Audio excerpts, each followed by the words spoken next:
Voltamos aqui no Bate-Papo Político para falar sobre a agenda pré-eleitoral. Tem movimentação nos bastidores políticos dentro do PDT. 2 nomes estão aí na pauta como pré-candidatos ao governo do estado. A governadora Isolda Sela, que tem a preferência do Partido dos Trabalhadores, do ex-governador Camilo Santana, que atrai apoio do MDB, do PSDB, do PCdoB e do PSB. E dentro do PDT tem também o ex-prefeito de Fortaleza, Roberto Cláudio, nome que é simpático aos irmãos Ferreira Gomes, principalmente ao presidenciável Ciro Gomes, e também Roberto Cláudio conta com o apoio de José Sarto.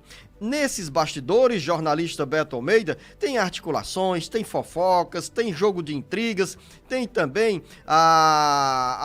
aquelas opiniões ou as manifestações que podem mudar os rumos dessa prosa. Mas o certo é que dentro da aliança PT-PDT, as lideranças, com a participação da governadora Isolda Sela, se movimentam para manter unida a situação, ou seja, a atual coligação que tem o PDT, o MDB, o PT, o PSB, o PCdoB, Quais são os outros P's? PV, Partido Verde, Exatamente. Rede Sustentabilidade.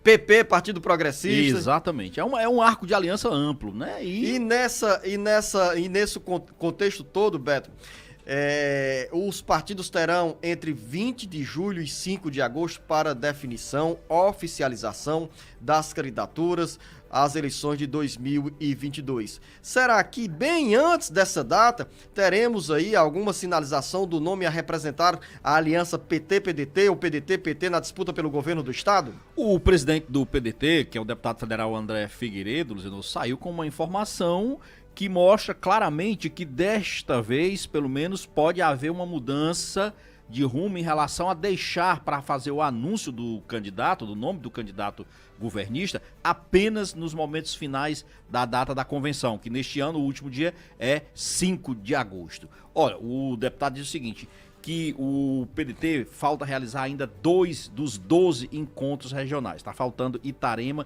e exatamente o último em Sobral. E que até o dia 30 de junho há uma expectativa e uma pressão para que este nome seja anunciado até, portanto, o fim deste mês. Lógico, se isso se confirmar, se verificar, muda-se completamente um modus operandi, vamos dizer assim, que existia na política do grupo governista, de deixar isso sempre para a última hora. E por que há essa mudança, por que há esse entendimento? Para exatamente, Luciano, fazer, como se diz, a limpeza do terreno, preparar o nome que vai ser indicado para que todas as divergências sejam superadas a tempo, para que não sobre nenhum fio, como se diz, desencapado, para que todas as condições sejam dadas ao nome que vier a ser anunciado pelo PDT. Esse é o propósito. Isso muda completamente essa configuração e essa expectativa, porque a cada dia tem sempre uma indicação de que um político A, de que o presidente de um partido X está anunciando a um ou a outro o apoio. Na realidade, o que hoje tem é um tensionamento dentro da base aliada. E esse tensionamento, embora seja um tensionamento, de certo modo, controlado, mantido sob controle, mas ele deixa sequelas. E são exatamente essas possibilidades que se quer evitar. O deputado André Figueiredo acha que é possível, até o dia 30 de junho, já fazer esse anúncio do nome do candidato do PDT. Porque antes de 30 de junho, a oposição já tem aí o nome definido ao governo do estado, que é o deputado federal Capitão Wagner, do União Brasil, que tenta também atrair o PL, liderado pelo prefeito Acilon Gonçalves, que é a base do presidente Jair Bolsonaro no Ceará. O Capitão Wagner está trabalhando aí para atrair outras siglas, conversa com republicanos, com outros partidos menores, mas a articulação é no sentido de também até o final de junho o União Brasil definir qual é o nome a vice do Capitão Wagner e qual é o nome ao Senado a ser lançado pela oposição. E se vai conseguir mesmo ou não atrair o PL para sua base, para sua aliança, né, Luciano? Porque o PL do deputado do prefeito Acilon Gonçalves continua ainda na expectativa de lançar um nome para concorrer ao governo do estado. O que é pouco provável, porque o nome citado, colocado até agora do Raimundo Gomes de Mato, ele próprio diz que essa é uma definição que ainda está sendo analisada, ou seja, daquele corpo mole de quem não se sabe realmente até onde vai essa disposição do PL para lançar uma candidatura própria ao governo do estado. E outra coisa, né, o deputado Raimundo Gomes de Matos seria uma espécie assim, olha, vamos lançar por lançar um candidato, é um candidato faz de conta, né, porque é apenas para mostrar a presença do PL ali na disputa ao governo do estado, né, e que dá certamente ao partido um poder de barganha e ao próprio ex-deputado federal Raimundo Gomes de Matos se mantém a oportunidade de estar ali na visibilidade para ser chamado para algum cargo no âmbito do governo do estado ou do governo federal. Esse é o propósito e do um palanque PL. para o Bolsonaro aqui no estado também, né? Palanque que o presidente Jair Bolsonaro já tem como certo do deputado federal Capitão Wagner como candidato ao governo do estado. É esse cenário que nós estamos traçando nesse momento, sem que tenhamos, Beto, uma chamada terceira via na corrida ao Palácio da Abolição. Fala-se que o PSDB pode lançar, após oficializada a pré-candidatura de Tasso Gereissati a vice na chapa de Simone Tebet, pode lançar o médico, ex-secretário de saúde do estado do Ceará, que é o Dr. Cabeto, ao governo do estado. Mas, por enquanto, tudo no campo da especulação. O certo é que, no cenário nacional, com reflexo no Ceará, as lideranças nacionais do MDB cumpriram mais uma etapa nas articulações para fechar a aliança com o PSDB, que terá como candidato à presidência da República a senadora Simone Tebet e como vice o senador Tasso Gereissati.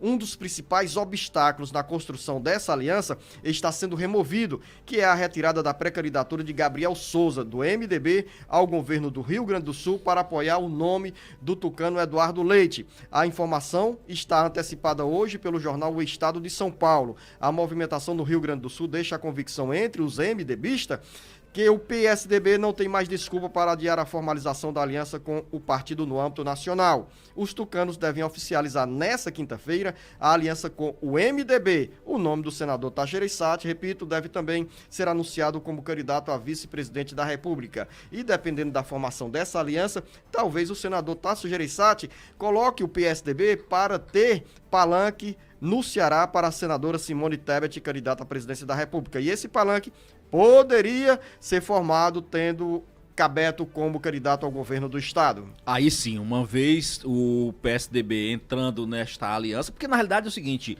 a chamada tríplice aliança aí, que é o MDB, o PSDB e o Cidadania, ela tá formada, tá? A federação, pelo menos entre PSDB e Cidadania, idem. A questão é, o MDB terá o apoio do PSDB caso haja retirada dessas candidaturas, porque a grande imposição agora é esse nome lá no caso do Rio Grande do Sul, porque isso passa pelo futuro político do ex-governador Eduardo Leite.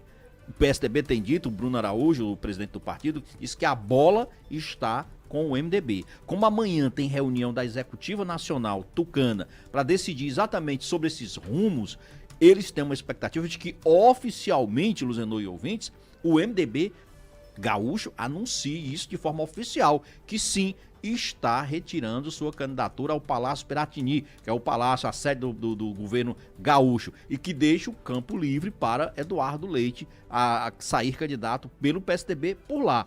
Sem essa confirmação oficial, ele disse que a situação não avança. Então, por isso que ele tem usado a expressão, a bola está com o MDB. Ou seja, Simone Tebet tem aí a prova de mostrar a sua capacidade de articulação, de convencimento e confirmar de forma oficial a retirada dessa candidatura do MDB. E aí, depois dessa fase, vem aquela seguinte, o vice, a Tasso Gereissati tem dado todos os sinais de que, uma vez confirmada a candidatura de Simone Tebet e o apoio do PSDB, ele pode ser esse vice, com impacto aqui no estado do Ceará mais do que ele, porque isso, de certo modo, o obrigaria, digamos assim, o PSDB a ter um palanque próprio aqui no estado. Imagina, o PSDB tem uma vice do MDB e, de repente, não tem um palanque aqui para receber Tasso e Simone Tebet. É esse o questionamento que se faz. E para finalizar o bate-papo político, o jornalista Beto Almeida. A gente falou aqui, inclusive, da questão do Ciro Gomes. Além desses encontros do MDB, que são regionais, do PDT, desculpe, regionais, localizados para discutir a sucessão estadual, o nacional, o PDT nacional, o presidente Carlos Lupe tem dito o seguinte, que quer realizar 5 encontros regionais por regiões, tá? Em cada região, um encontro. E já marcou o primeiro desses encontros. Vai ser na semana que vem, dia 15, uma quarta-feira, portanto daqui a uma semana mesmo, aqui no estado do Ceará. Aí virão o presidente nacional do partido, o Carlos Lupe, todo o staff nacional do PDT. O objetivo é criar uma grande movimentação para reforçar a pré-candidatura e o apoio do partido a Ciro Gomes na corrida presidencial, tirando inclusive as especulações, as pressões que existem de que Ciro poderá desistir, de que poderá não ser o candidato. Então, o propósito é dar exatamente esse volume de apoio em torno da candidatura de Ciro Gomes. E não é à toa que o primeiro encontro pretende ser exatamente aqui no estado do Ceará na próxima quarta-feira. Só não está definido ainda o local, onde é que vai ser esse encontro nacional dos pedetistas aqui no Ceará.